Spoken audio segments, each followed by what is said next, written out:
Want to let your children run around a store? Now you can be as worried as the workers are, by user Mellow Wads. This happened years ago while I was working at a craft store.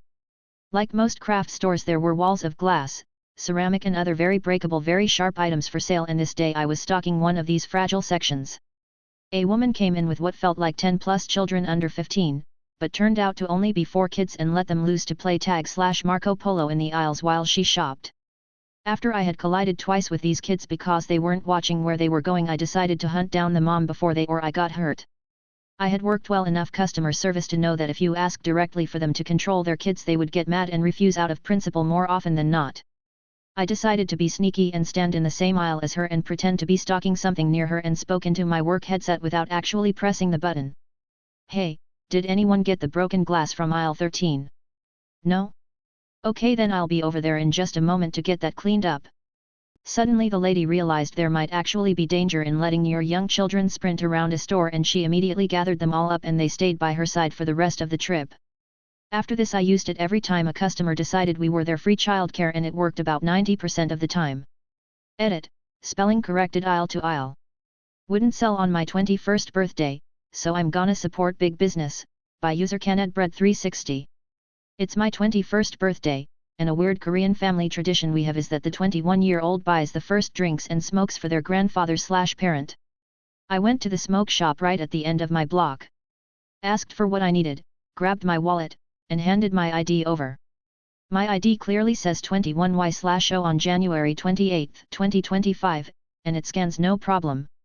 Then the clerk sees it's my birthday and asks. I don't say anything other than, "Yes, I am now 21, is there something wrong with my ID?"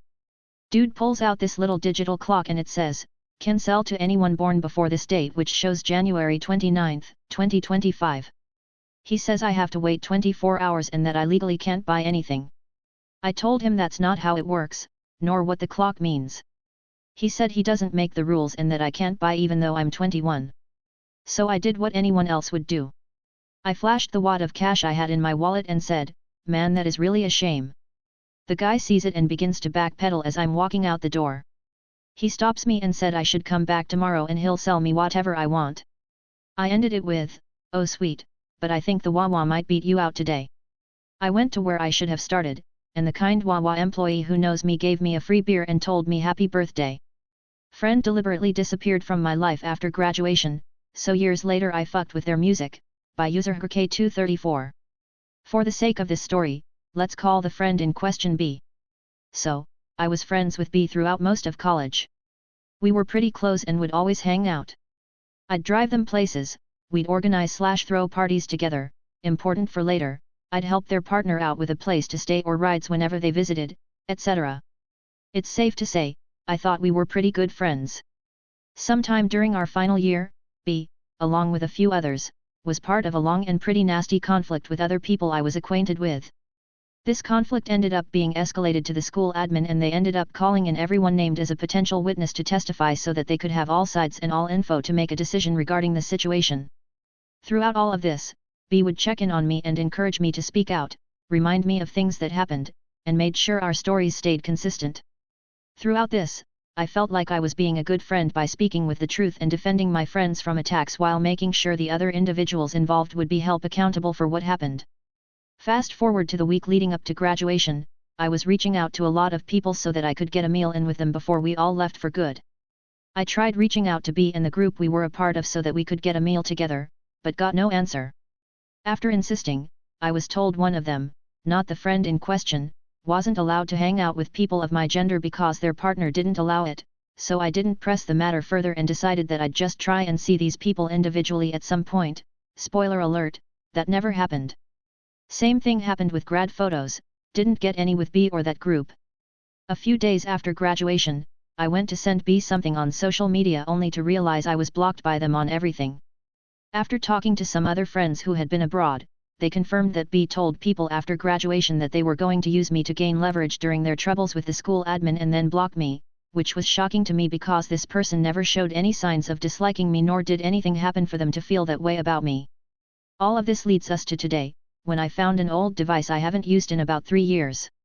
Turns out, B had logged into Spotify on this device of mine for an event but never logged out, and after all this time I finally got a chance to enact some form of revenge, so I ended up deleting all of their playlists and unfollowing any and all artists/playlists they had saved. By the time I was done, they had no music left and had logged out of their account as to prevent anybody from knowing it was me. That's it, thanks for reading. P.S. Fuck you, B. I sacrificed a lot for you and you never even cared about me, thank God I'm no longer around you. Gave a co-worker's address to a law firm he was running from, by user Treatist Pass. This was a few years ago. A guy at work made me mad. I had overheard him talking shit about me. I went looking for info about him online. I found a car repo negative balance lawsuit for $5,000-ish, on a county court site. I found the law firm and used the Contact Us page and referenced their own case number with his new address and phone number. He started delivering pizzas on the side shortly after. TLDR, sent a law firm my co-worker's contact info so he could be served on an old lawsuit. You don't want to pay? I'll hold your laundry hostage, by user altruistic slide 512. I, 44M at the time am a small business owner. I have a pickup and delivery laundry service in a big city. My bread and butter is commercial business, small salons, bars, restaurants. People like us because we don't require a lengthy contract. It's a sort of call us if you want to situation, and if you don't like us, don't call. It works both ways. We were pretty new to the business at the time, and we were super excited to get a Michelin 2-star restaurant's tablecloths and napkins. We didn't like the jerk finance guy M who always tried to negotiate us down, but we got along great with A. She was the logistics/fixer/genius problem solver for the restaurant. Any high-end business should have someone like her on staff. We jumped through hoops like we'd never jumped through hoops before. Even rented more space to handle their business. At $3,000/month, they were our biggest customer. Thing is, M already negotiated an amazing deal with us from the start, but he was in the nasty habit of trying to negotiate after the fact. Every time they owed us money, he would try to get us to take less. We told A this was not okay over and over again. M was an owner, but he was just a money guy. The head chef and other owners actually cared about the business. Well, the back and forth went on for months. They always insisted on a discount. We never gave in, because we were already in deep discount territory with these people. And, come on, at $400/plate, you can afford $2 per tablecloth or whatever we charged them. M eventually started really putting the screws to us and was withholding about $1,700, money we really needed, while he tried to squeeze us to accept less. I think he thought we were probably living on the edge like most small business owners, but we were really just tired, sick and tired more than anything.